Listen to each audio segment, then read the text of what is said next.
going to the Eads, that was also when, you know, we would sell books, right? Because for those who don't know, and Jafar mentioned this before, the Via Books was ran by my family, Dr. Tia, Uncle Amin, and us. They had the whole like printing machine. They had the printers. They had the laminators. They had the paper cutter, which weighed like 1,000 pounds. You know, it was metal and from like 18,000. All the stuff there. And so what my Umi would do is she would get books from Mubarak Gilani, right? And she would edit them, right? Because these books would be from plenty of different Islamic scholars all over the world, and books that he felt were like good for the Jamaat to read, right?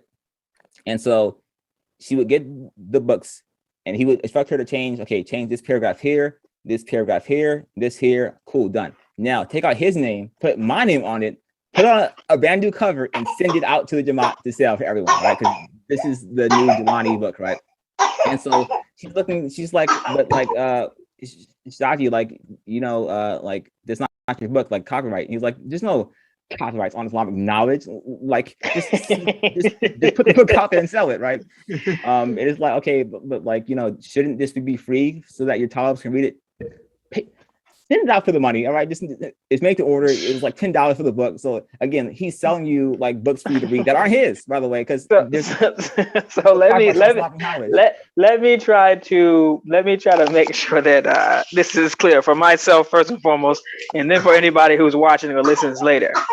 So there's a thing called plagiarism, right?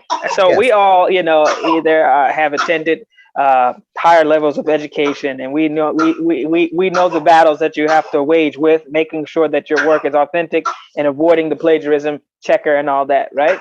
Right. So plagiarism, for those who don't know, is when you take someone else's, and this is a rough definition, I'm sure there's an exact definition, but when you take someone else's work and then you either claim it as your own, or you fail to give the credit for the one who actually has written it. So if Jafar wrote the Gingerbread Man, and I'm like, yo, that's similar to my story, or I agree with that, but I don't feel like writing a book myself, or I'm not capable.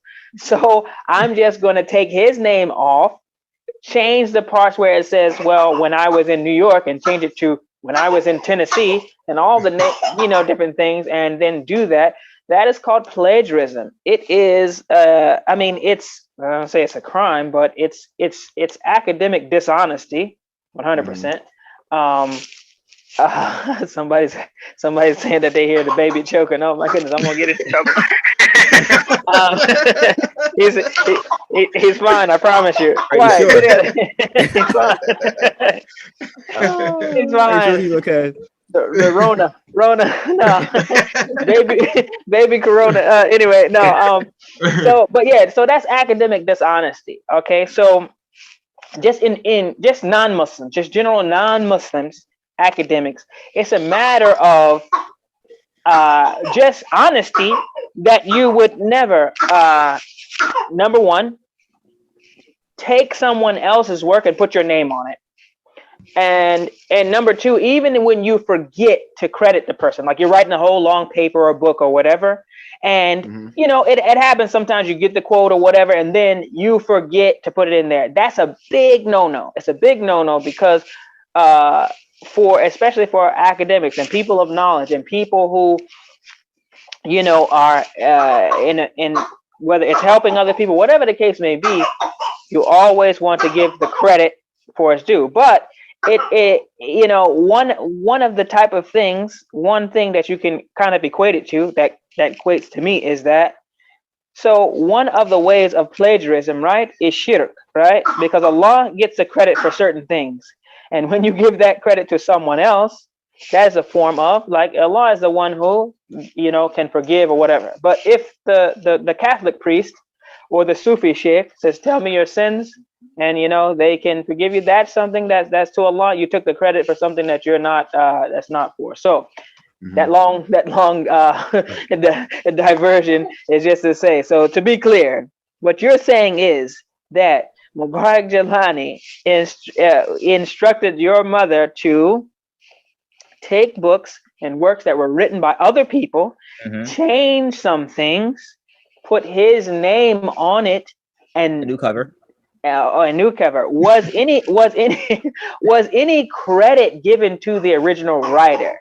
No, I believe it said something like this has been reviewed by Alphabet or something like that, and you know. All of them. Yeah. All of them. So everyone agreed that this was everyone agreed that this was fine because again, there's no copyrights on Islamic knowledge, right? He also didn't believe in accreditations when they were asking for like getting accreditations for IQOU or any school. He's like, there's no accreditations for this stuff. It's fine, right? So it was very just like haphazard. Like don't question things because the like mantra in the like the quote of the Jamaat really is hear and obey, right? That is like if you're giving like a haiku, that is it, hear and obey. That's it. Like if you know it, you know.